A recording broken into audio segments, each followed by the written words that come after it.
What it is, YouTube, it's your boy Terrell Wills coming at you live with another video.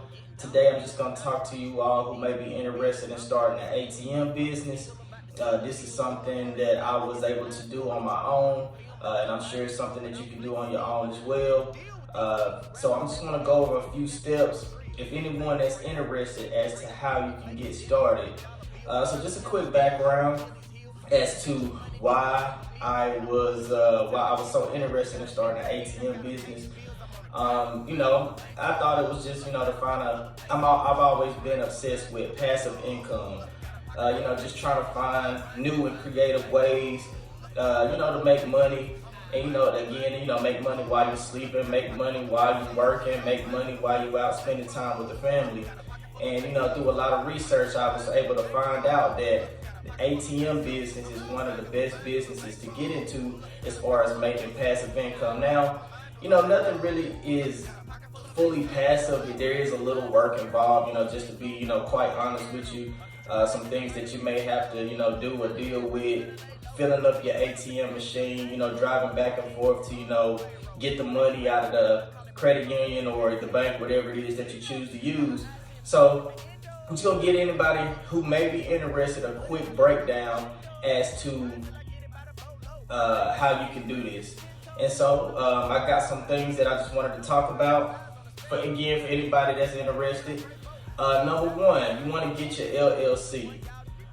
This was, not too hard of a step. I actually went through LegalZoom to do my LLC, so that's how I was able to get that going. And I'll leave the link down below for that as well. Number two, you want to open a business account.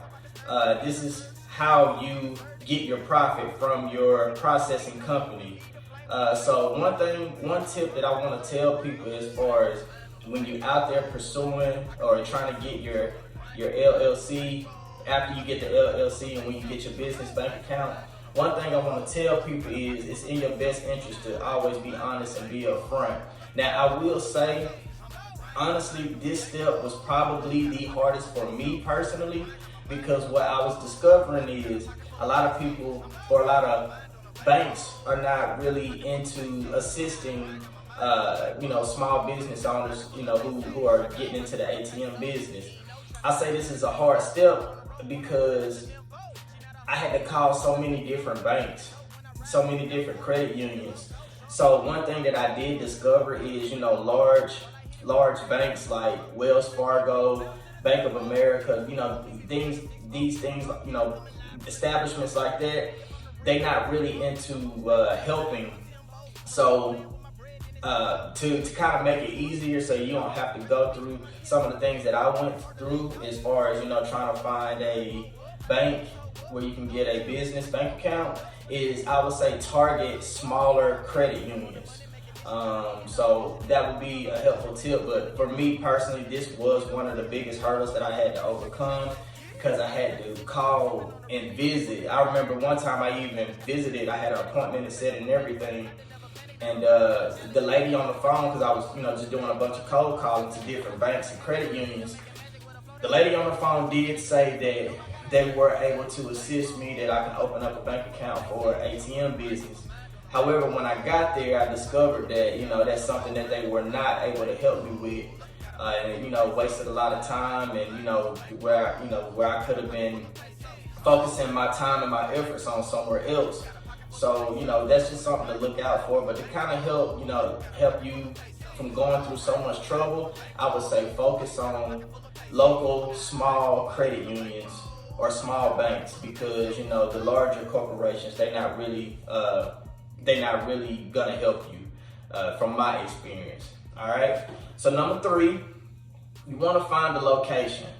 Once you find the location, you want to speak with the business owner or the person who is in charge of making those decisions as far as so that you can bring your ATM machine. Now with me, my first placement was for a barber shop. I had good rapport with the barber. I had been coming in and out of there for years. Him and I, we had built a very, very good relationship, and so it was a little easier for me to establish, not only establish, my first placement, but it was just so smooth because, again, I had already been knowing him. We already had a great relationship, built a rapport for years, and then when I finally told him that I was getting into the ATM business, it just worked out. And luckily for that particular location, he was looking to get an ATM machine in there, but the ATM machine that he had was unavailable. So I was able to just slide right in there and do what I do. So you're gonna want to find the location. Next thing you want to do. So the next thing what we on, this is the fourth thing. The fourth thing, you definitely want to make sure you have a contract to make sure that everything is on the up and up. That way they can't just boot you out. Or I've even heard cases where ATM transactions was just going and they was flowing so good that the business owner, they'll see that how many transactions or how much money that the ATM business owner is making. So they'll decide that, listen, I want to put my own ATM machine in there. You can go and just take yours out. So I've heard stories, things like that happening. So of course you definitely want to make sure that you get a contract, you get it signed. That way everything can run smoothly and everything is on the up and up. All right. So after you get a contract, you want to contact a processing company and order your ATM machine. So one thing that I would suggest is that, especially if you're new into the business, one thing I would say is that you don't go on Facebook or eBay. You want to steer away from purchasing a used ATM machine. This is your first time, so of course you don't want to get burned. Pursuing something, it's gonna leave a bad taste in your mouth, and it's gonna make it a lot harder for you to, to establish and do what it is that you're trying to do. So I would say always go ahead and, purchase new.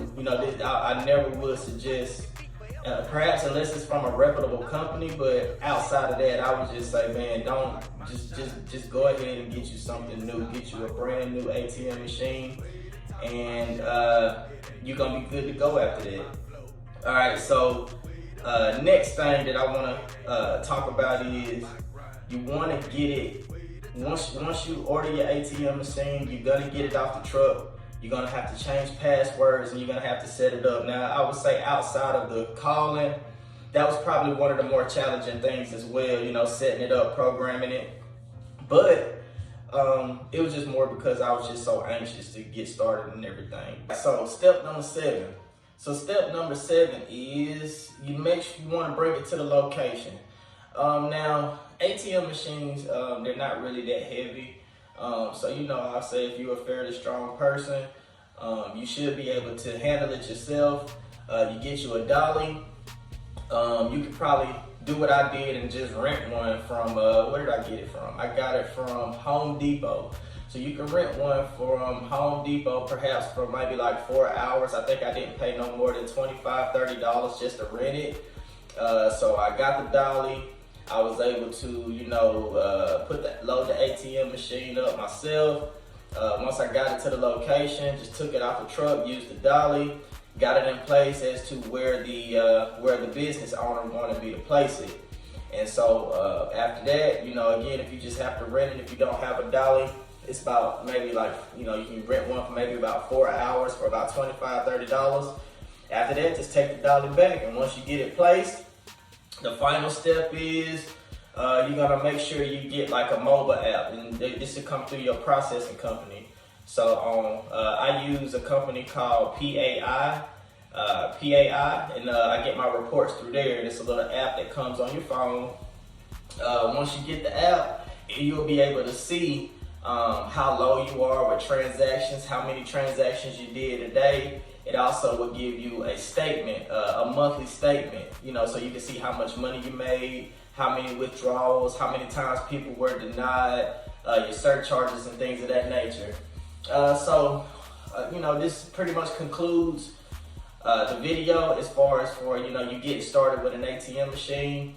It's a good way to make passive income.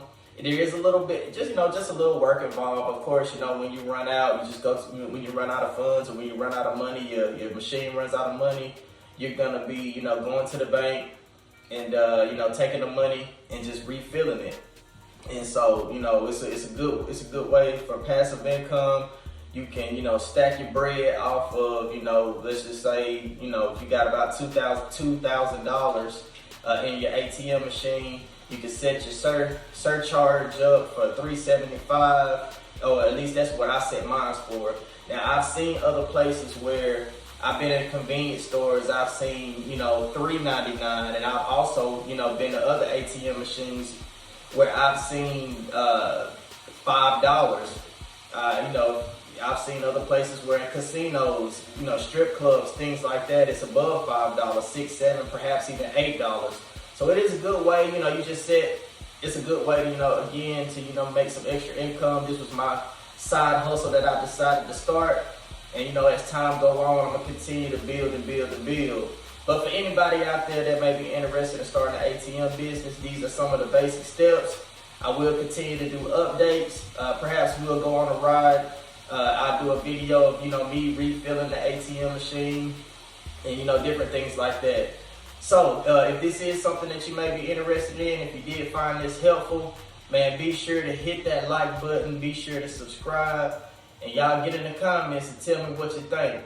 All right, so this is your boy Terrell Wills signing out on y'all. Peace.